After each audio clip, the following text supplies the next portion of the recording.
Hey everybody, it's me, Bernadette. For those of you who don't know me, my name is Bernadette Clark. I'm from Huntington, Indiana.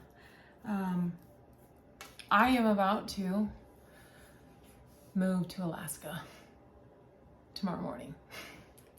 So I wanted to start a blog page just to kind of detail my journey through this. It's definitely going to be life-changing. I'm pretty much a small town girl.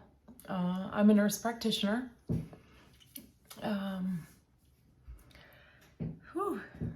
There's a lot of nerves going into this.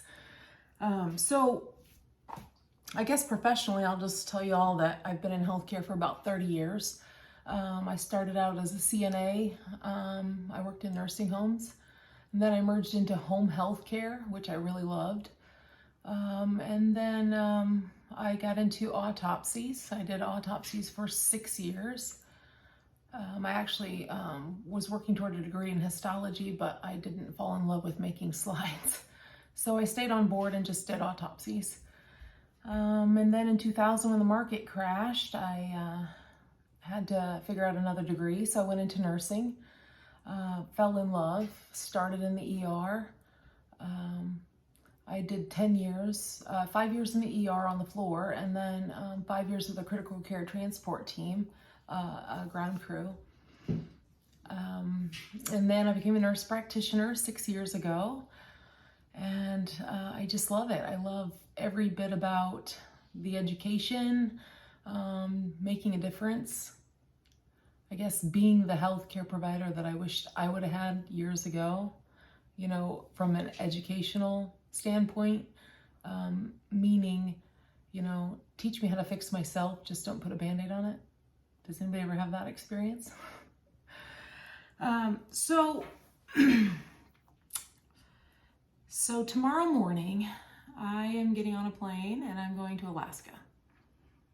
I am going to spend 2 weeks in Anchorage for some orientation and some crash courses and a lot of topics I don't know a lot about. First of all, radiology. So I will be moving to Port Allsworth, Alaska. I will fly to my home July 22nd. So the 2 weeks of orientation is kind of the preparatory work for that. This last month has been emotional. I spent a week down in Kentucky getting one certification that was required. Of course, ACLS, for all my nursing friends out there, ACLS PALS was required. And then something called AWLS, which is Advanced Wilderness Life Support. So I went down to Kentucky for a week, the middle of June, and had my mind blown. So we learned about things like tracheing people, extrication, tying ropes, knots, splinting, casting, hyperthermia, hypothermia, bear attacks, avalanche, a vast amount of information for 1 week time. The course that I took was offered by the Powell County EMS crew, Red Star Wilderness EMS. Phenomenal. I can't tell you how much I learned in that week. And then I got to work alongside some beyond amazing medics, many of which were flight, some of them Army. So it was truly an honor to work next to those people. So why Alaska, right? So a lot of you know I have a husband, John, and then I have kids, Tiffany and Mike, and they're grown, but we will be making this transition together, but they'll stay home and I'll go alone. So super anxious, nervous, excited about it. So my transition out to Port Allsworth, I will be working family practice for remote villages. And when I say remote, I am talking about there's only one way in and one way out, and that's via a bush plane. So it is definitely going to be life-changing. No roads. I don't know if there's many cars there. I know that the clinic itself uses a truck, you know, for transport back and forth to the clinic. So I'll be on Lake Clark, which I thought was quite fitting. I'm super excited at the opportunity to meet a new culture, learn some new traditions. But I think more than anything, and I think for those of you who know me, I genuinely am kind of a squirrel on crack, and I have a lot of energy and a lot of passion, and I hope that I have an opportunity to just kind of love on those people. When you come from outside inside, you know, it's hard to trust. So I've got to learn how to create a comfort zone where they can trust me.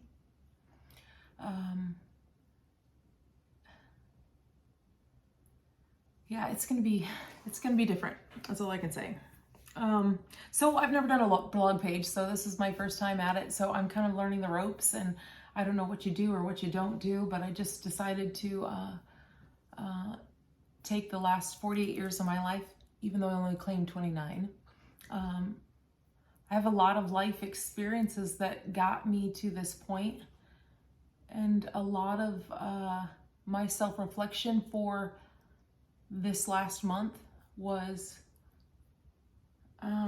just this incredible gratitude for everything that I've been through to be in this position where I can go and do this. I guess, you know, I'll just be upfront and honest that I think that this journey is for me a chance to be vulnerable, transparent, in hopes that maybe my words will echo someone else's life, and they get this opportunity, whatever that opportunity is, their dream. I just want people to dream the biggest dream and get there. For me, this is a big one. So just trying to wrap my head around everything. So just to give you a little background about me. So I was raised in a lower to middle class family. I have 4 older brothers. I have 2 of those brothers still living. I would say my childhood was probably hard, to say the least.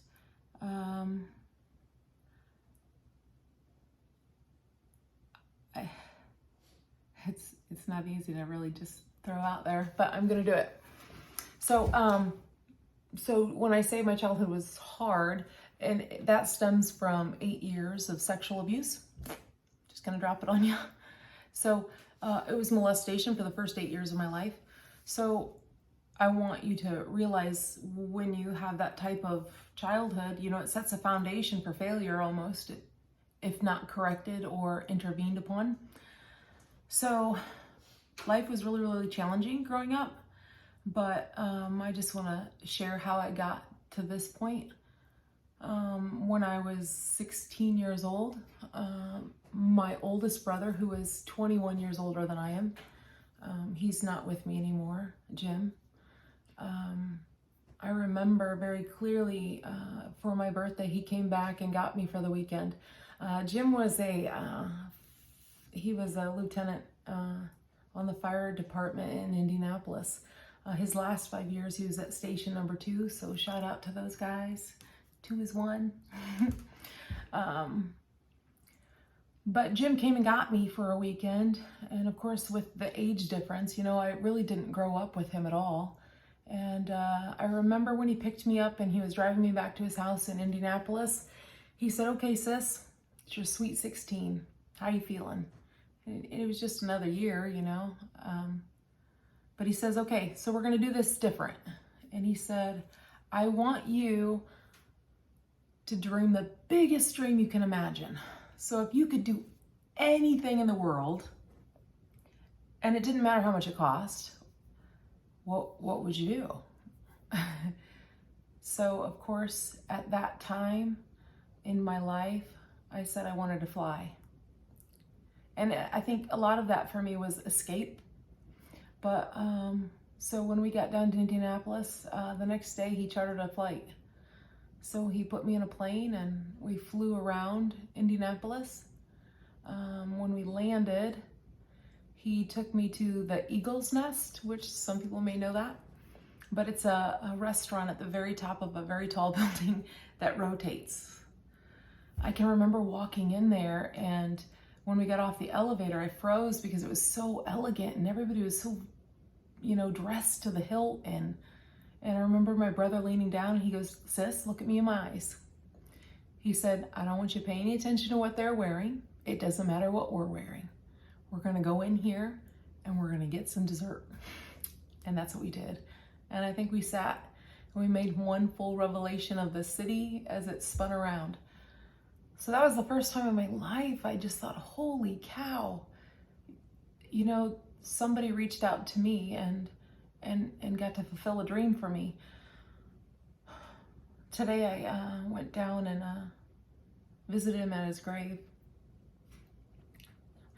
It was pretty cool. Of course, I couldn't tell him in live person how far I've come, but that was the first time that I felt there's an outreach. And I know that a lot of kids go through a lot of trauma and have really, really rough lives.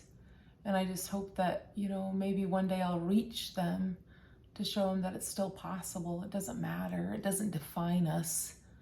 Now, of course, my journey through all that definitely was not overnight by far. And I still, I think, sometimes work through that. But I can't help but sit here in this moment and be grateful for so many people that got me here.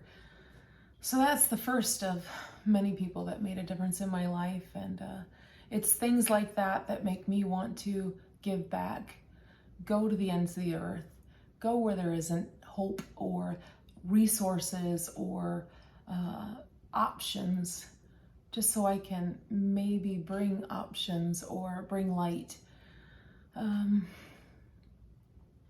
As for my family, God love them, they're supporting this adventure.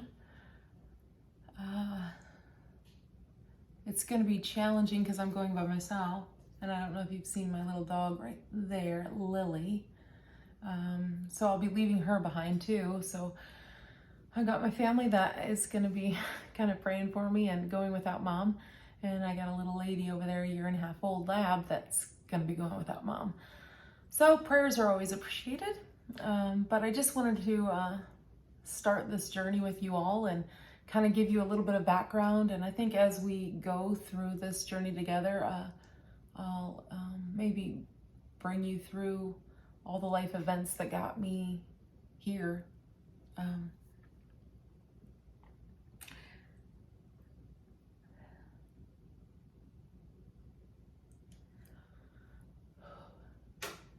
"9 a.m. tomorrow morning. Journey starts. Bear country. I've been practicing with a 10mm pistol, learning how to shoot. Tons of things I've done this month in preparation for tonight.